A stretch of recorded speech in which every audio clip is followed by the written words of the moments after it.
is Nevada Newsmakers with host Sam Shad, a no-holds-barred political forum. Now, from the Nevada Newsmakers broadcast headquarters, here is Sam Shad. And welcome to Nevada Newsmakers. Ray Hagar and I are here today, and we're going to start out by talking with David King, who is a producer in London, and he's appeared on this show several times, and we wanted to get his reaction on what happened last week with the bombing. Good morning, David. How are you? Good morning, Sam. How's Reno today? Reno is fine. Let me ask you this, David. From a personal perspective, you're not a reporter, we understand that, but from a personal perspective, how is London taken this bombing? Well, they've really stood up to it. They've stood up to the terrorists and they've said, you're not going to crush us. And a few bombs here and there do not our spirit break. Obviously, people are disgusted with these people, as anybody would be. In any nation, whether it's in America or in Germany or Australia, you've got terrorists coming in and bombing the networks and the subways and the buses, and it's horrible. But the people are not laying down. That they are resolved to fight these people, to find them. The difficulty with these people, of course, is you don't know where they are. You don't know who they are. Do you think we're looking at homegrown terrorists or looking at imported terrorists? The problem, one of the great things about England is it's now such a cosmopolitan country with people living here from all races and all nationalities. That the problem is that when 20 or 30 or 50 of them decide to join Al-Qaeda or whoever this is, it's virtually impossible to find them. These could be people that are car workers in factories, in a printing factory, running the liquor store. You just don't know. But the police are all over it.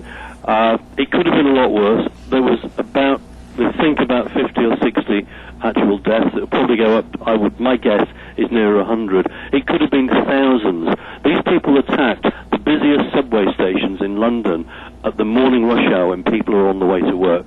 And it's cowardice beyond belief. You know, if you want to fight someone, send an army in or do something. You don't attack innocent people. And of course, the people that have died are not staunch British people. They're tourists. They're foreigners. They're people here on holiday. They're Chinese people. They're Russian people. There's children on the way to school. This is an indiscriminate murder, and it's horrific. But London is back to work. The police are all over it. I've never seen so many people in town. But I'll tell you what, it changes your whole perspective. Because I actually went on we call it the Underground, you call it the subway, on Sunday. And you find yourself looking at every single person. What's in their bag? What are they holding? Is it a bomb? Is it going to go off? What is it? So obviously that's now because it's so near. In a few days it will probably go down. But I don't think we feel any different to how you would feel if it happened in Reno or in Vegas or in Los Angeles. London is a big city, and we will bounce back. It's not nice, I can tell you. And the number of people that have rang me and emails from America say, how are you? We hope you're okay. London's a massive big area. You know, it's hundreds of miles, and this was in a tiny part in the centre. But these people are cowards. They're disgusting animals, and we should only find them and shoot them. David, is there any connection between these bombings and Britain's resolve to stay in the war in Iraq? Well, we don't really know why these people have bombed us, but one of the things on one of the Muslim websites says you guys and George Bush and Tony Blair, that's our Prime Minister, have gone into Iraq and murdered innocent people, and now it's your turn. And listen, maybe it is. But I don't think Al-Qaeda, if that's who it's through, or we think it is, really needs any genuine reason to come after us, but quite possibly it is. And there are some people, nobody of course likes what's happened in London and death, and that's horrible, but some people will say, well, maybe they've got a point. Maybe we had no right to go into Iraq and kill hundreds of thousands of people just because we felt like it. But I think that's another story for another day. But it's certainly one of the reasons that are being bandied about, yes. David, very quick answer on this, if you would, please, because we're running out of time. Okay. Are you seeing the Muslim communities in England, which is the majority of the Muslim communities in England, the more moderates, banding together to unearth the extremists? Yes, and it's very encouraging for us to see. This is 99.9% of all the Muslims in England are good people. They're hard-working, they contribute. It's the tiny speck of a fraction of these terrorists that just ruin it for everybody. And the Muslims have come out in a loud voice and said, look, we disown these people, they have nothing to do with us, and we will help you find them. This is not us. It really isn't. And I believe them. I really do. David King, thank you so much for being here. We appreciate it. And good luck and be safe. We'll be right back on Nevada Newsmakers with Brian Krolicki right after this. Nevada Newsmakers, brought to you in part by the Tahoe Reno Industrial Center, the world's largest industrial park, the resort at Red Hawk, and the Peppermill family of casinos. Here at the Tahoe Reno Industrial Center, water resources come from fresh, clean groundwater, approved by state permits. The water is pumped from wells to million-gallon storage tanks and then distributed to TRI companies. Another amenity is our investment in a state-of-the-art wastewater treatment plant. This disposal system converts waste to clean water for industrial applications. Welcome to the Tahoe Reno Industrial Center, the largest industrial park in the world, building economic prosperity for Nevada. When making your decision as where to play golf, consider the resort at Red Hawk. You know you have made the right choice the moment you arrive. The friendly staff welcomes you to our award-winning pro shop. You know you've made the right decision on the first tee. The Lakes course is in the best condition in years. You know you've made the right choice after you've played 18 holes. The resort at Red Hawk, the right choice.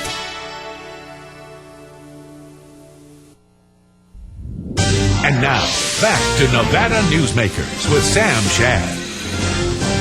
And we're joined by State Treasurer Brian Krolicki. Welcome to the program, Brian. Good morning, sir. How are you? Good. Ray. Okay, you're in the race for Lieutenant Governor. John Moran Jr. Appears to be raising a lot of money. Are you concerned?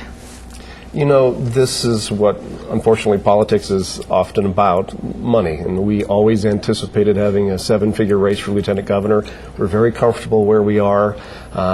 We had a tough primary opponent who's a good friend of mine who's no longer in the primary. So I think we're doing just fine, and we are where we wish to be. And you don't think you're going to have any problem raising seven figures?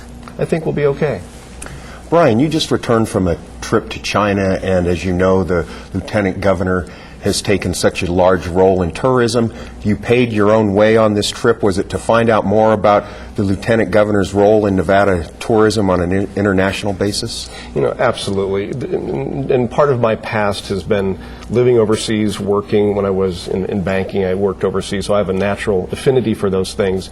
But the Lieutenant Governor, Lorraine Hunt, was very gracious and invited me along, and it's a great learning opportunity. So to help Nevada, take some private time. All right, so what did you learn? I learned that Nevada's an unbelievable market for Nevada. China is 1.4 billion people strong. They have scores of millions of millionaires in dollar terms. 90% of all of the Chinese tourists who visit the United States at some point in time come to Nevada. They are our longest staying guest, and they are some of our highest spending guests.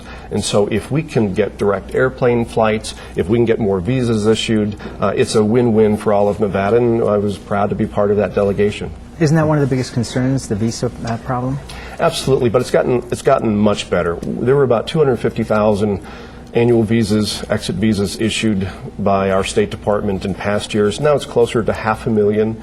But if we can make Nevada, Las Vegas primarily, in this case, the gateway to the West for the Pacific Rim folks, we have very few direct flights from Asia today, but if we can get direct flights from anywhere in China to Nevada, that's huge. There's no reason why they need to go to LA or San Francisco. We can do it here, we can do it more quickly, efficiently, and they're our guests. Brian, let's go back to the legislature for a minute. And on the last night of the legislature, before the special session started, Governor Kenny Gwinn came in, and he was not in the best of moods. He came up to you and grabbed your arm, walked you back against the wall, put his finger in your nose and said, "You've done a great job, now leave it alone." Now, what was that about? Was he talking about the Millennium Scholarship? What brought out this such aggressive behavior in our governor? Well, I think he, like everyone else, was extremely frustrated with the evening. I have a very warm relationship with Kenny Gwinn. I think it seemed hot that night instead of warm. We are two very passionate people about the Millennium Scholarship. I mean, he's the father of the scholarship. I think I've spent untold hours devoted to making sure this thing was rolled out and done and is preserved. And we were working hard. And I see him more as a coach on the sideline. Now, he's a coach. He's been a coach. And I'm one of his key players. And let's just make sure we do this right. And, I mean, he was, there was no messing around when you're about to go into a special session. But we agreed on 99% of the changes with the Millennium Scholarship. We're on the same page. He knew exactly what I was doing, and he supported what I was doing. Okay, about the Millennium Scholarship, I recall last February, leadership of the legislature and leadership and the constitutional officers got together, had a press conference, and said, this is how we're going to save the Millennium Scholarship. Then bada bing, a month later, the Assembly Democrats come out with another plan that blows everything up, and here we have it. We go to a special session because of the arguments over the Millennium Scholarship. Why didn't we just stick with the original plan? I think I was asking that question when the legislation we had proposed to accommodate that plan that had been agreed to never had a hearing on the Assembly side, which obviously we're very disappointed about. I thought there was a handshake. You and I all saw that publicly in the governor's office, and if people had kept their word appropriately, I think we would have avoided a special session. Okay. And that's where we got to leave it. Brian Krolicki, thank you so much for being here. We Thanks appreciate it. me. We'll be right back on Nevada Newsmakers after this. For a videotape copy of any Nevada Newsmakers program, call 775-857-2244. The tapes are $20 each, including shipping. My family started this business 27 years ago. We work hard to serve our customers and our community. But it's getting harder and harder to keep the doors open. For example, our workers' comp is going through the roof. Isn't anyone on my side anymore? The Retail Association of Nevada is. If you're a small business owner, we can cut your workers' comp by up to 50%, lobby for your interests, and keep you informed. Put us to work today.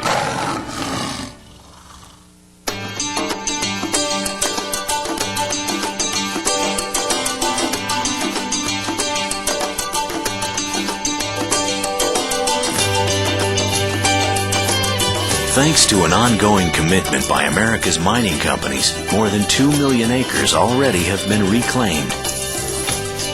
To learn more about reclamation or other aspects of mining, visit nma.org, the National Mining Association. And now, back to Nevada Newsmakers with Sam Shad. And we are joined by Dr. Richard Carpenter. He's the president of Southern Nevada Community College. Welcome to the program, sir. Good morning. Back in January, the Las Vegas Sun quoted you as saying that your regime will be one of constant change, renovation, and innovation. How's that working out for you? Well, I think we've been pretty busy at that. We've made quite a number of administrative changes. We've trimmed about $1 million a year of administrative cost by eliminating and combining positions. Really focusing much more on accountability so that we identify specifically how performance, individual and team performance, will be evaluated up front. State those out in written objective form, and then we know when we come back what we're looking at to evaluate performance. That sounds like pretty common sense, but it's not something that we've practiced to any focus degree here at the college historically. Not to say that we haven't evaluated performance, but not quite to the extent that we're doing now. Okay, you took over a community college that was basically according to the way the public looks at it, in a crisis. What did you find when you got there? Absolutely a crisis. But I knew coming into this, well, actually what attracted me to this position. I'm late in my career, and so I wasn't looking just for.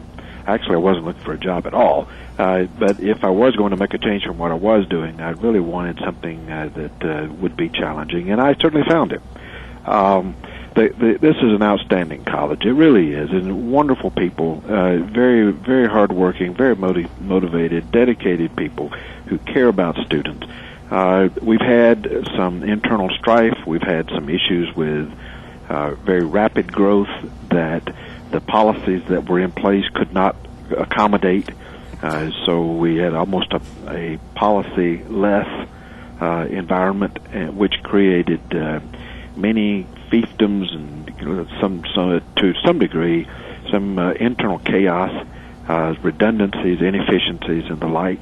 But the one thing I found when I came on board is, in spite of all of that, and in spite of the churning of leadership here for quite a number of years at all levels of the institution, I found a rock-solid faculty and staff who somehow were keeping the ship floating and moving forward in the face of those changes, and we're really ready to grasp some change. I've not met the resistance to change here that one might have expected. There was almost an eagerness for some order and some policies and rules and procedures. And so I'm just now finishing my first year, and I've enjoyed it very much.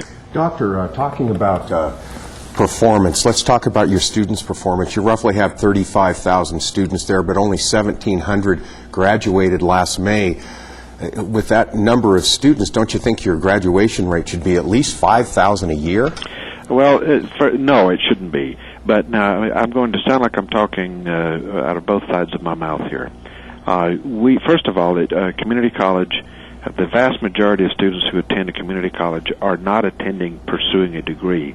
Quite a number. We have thousands of students who have 4-year degrees who come to CCSN. So they're not eager to earn a 2-year degree. They are upgrading skills, keeping themselves viable in the workforce.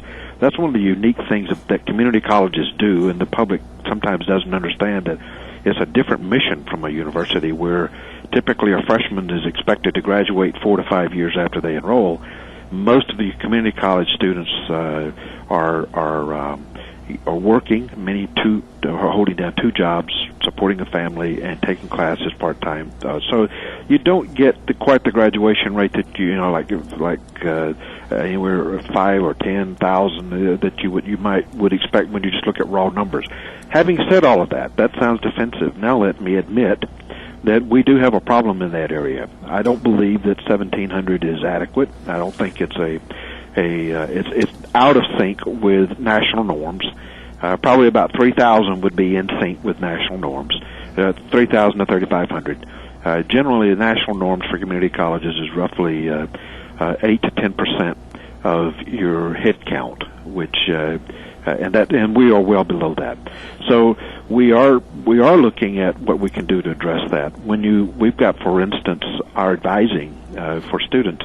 We have some 26 counselors who advise 35,000 students. Now, we all know, just common sense will tell us that when you have 26 people advising 35,000, there's not a lot of advising going on. I mean, the people who are served well, but the sheer numbers you can't do that. So what we are putting into place this upcoming year, we're going to engage more faculty in the advising process. We also are going to be hiring a team of people who are not counselors and who are not faculty, but whose sole job in the world is to advise students. They will be trained and equipped with the technology that so that we can get more proactive advising taking place. And so many of our students now, so they can't get proper advising, advise themselves, and that's a recipe for disaster. Let me bring up a topic that was talked about a lot on this program prior to you coming on board. During the Wendell Williams scandal, we heard a lot about Bridget Jones. Whatever became of her? She's still at the college, still works. She is now working on the Cheyenne campus. Okay, I appreciate that. Thank you. We just wanted to clear that up. Yep. We would love to have you come back and talk more. We're out of time today. Security. But we want to thank you for being here today. We appreciate it, and welcome back from your vacation. All right. Thank you very much for the opportunity. We'll be right back on Nevada Newsmakers after this. This is Nevada Newsmakers. For more than a decade, the Southern Nevada Water Authority has been helping the community embrace conservation as a way of life. That includes replacing more than 50 million square feet of grass with water-smart landscaping. During the worst drought on record, watering restrictions and tough landscaping codes have reduced the community's water use by billions of gallons, even as thousands of new residents were moving into Nevada. That's smart water management, and that's our promise to Nevada. When making your decision as where to play golf, consider the resort at Red Hawk. You know you have made the right choice the moment you arrive. The friendly staff welcomes you to our award-winning pro shop. You know you've made the right decision on the first tee. The Lakes course is in the best condition in years. You know you've made the right choice after you've played 18 holes. The resort at Red Hawk, the right choice. And now, back to Nevada Newsmakers with Sam Shad. And we joined on our Power Pundit panel today with Dick Gammick, Washoe County District Attorney, Marlene Lockard with Capital Strategies, and Howard Rosenberg, University Regent. Welcome to all of you. We ran out of time with our interview with Dr. Carpenter, but I was rather surprised that Bridget Jones still has a job when almost nobody else does from that scandal. Professor Rosenberg, would you like to comment? Lovely weather we're having if it doesn't snow, don't you think? Is that as far as you're going to go with that? Bet me. I don't think that it's appropriate for me to make a comment on that, mainly because that is the purview of the individual presidents. I find it difficult at times, but I just ignore it. Howard, what about Southern Nevada Community College that only 1,700 of their students a year are getting are graduating? Community college is a very, very strange hybrid for us. The way that it was explained to me, and as I go into it, I can see what happens. Kids, for instance, let's say, will come into the culinary program. They'll work for a semester, maybe 2 semesters. Then they get jobs. I mean, they're actually, the hotels come out and grab them and give them jobs that pay them more money than they've ever made in their lives. So they leave school. Normally they'll come back, but it'll take about 2 years to get them back because they'll have reached the glass ceiling and they need more training to go on. That happens in all kinds of things. Auto mechanic program. They are desperate in Southern Nevada for auto mechanics. These kids don't finish the program, and they get jobs that pay them $60,000 a year. They must be getting jobs very quickly because 25% of the freshmen that enroll in that college drop out before the end of the semester. Yes, and that's not good. That's retention. That's a different can of worms to open. The thing that guts me is we're always talking about advisement and how important advisement is. Yet all of our units tend to do pretty much the same thing. They farm advisement out to an advisement center. I don't believe in that. Advisement belongs in the individual academic departments. And there needs to be 1, 2, 3 or more academic advisors in each department to get the kids through. That way they know that you know what you're talking about and you know what's happening with your students. That's the way we handle it in the art department up at UNR. Okay, I think we've gone along this route. I want to change the subject if I may. As you all know, because I've been going on about it for the last couple of weeks, I'm very concerned about the jailing of Judith Miller of the New York Times for a story that she didn't write because she would not give up her sources. And even more chilling now, the editor of the Cleveland Plain Dealer said that the newspaper, acting on the advice of its lawyers, this is a major newspaper in this country, was withholding publication of 2 major investigative articles because they were based on illegally leaked documents and could lead to penalties against the paper and the jailing of reporters. This is just, I think this is incredible. Well, you know, I think we're on a slippery slope here. In one sense, the reporter is protecting someone who broke the law, but the journalists in this country, the Fourth Estate, has always acted and had the role of exposing problems in government and corruption in government. If you take away whistleblower status or this protection of those that risk breaking the law so that the truth is revealed, it puts us in a very precarious position. In this instance, the leak wasn't to do good and expose corruption. It was to do someone in, an individual in, and try to ruin the careers of a couple of folks. So, you know, you can't say it's okay when we expose corruption, but it's not okay if the motives aren't pure. Well, Carl, so it gets very tricky in my view. Karl Rove has now been revealed as the person who revealed this information from the Matthew Cooper with Time Magazine as the source there. You're a prosecutor. How do you feel about this? I don't really address this too much anymore, Sam, after what the Nevada Supreme Court did here about 4 years ago when they basically gave media carte blanche, total complete protection on everything. The state law was written here to protect sources if they were unknown But what the Supreme Court said is basically, I'm waiting for the first crime report we get from a news person who's on duty, because I don't even think we can take statements from them. I don't think we can put them on the stand. And the Supreme Court said specifically they can't waive any of these rights. So they gave them complete protection in this state. Well, so I don't worry about it a whole lot anymore in that respect. I think each case I think that's wrong. I think every case has to be looked at separately. I understand the freedom of speech. I understand other areas that are looked into here. But you can't just make a blanket rule across the board, and because you do wind up with these very kinds of issues. Well, the wrong person is in jail here. It shouldn't be Mrs. Miller. It should be Carl Rowe for leaking that information. If there's any crime committed, that would be the crime. But that's exactly the point.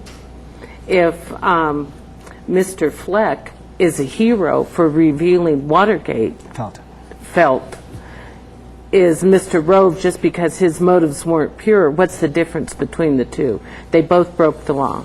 Howard? I don't know. I honestly don't. Well, we're taught from when we're little kids, don't be a tattletale.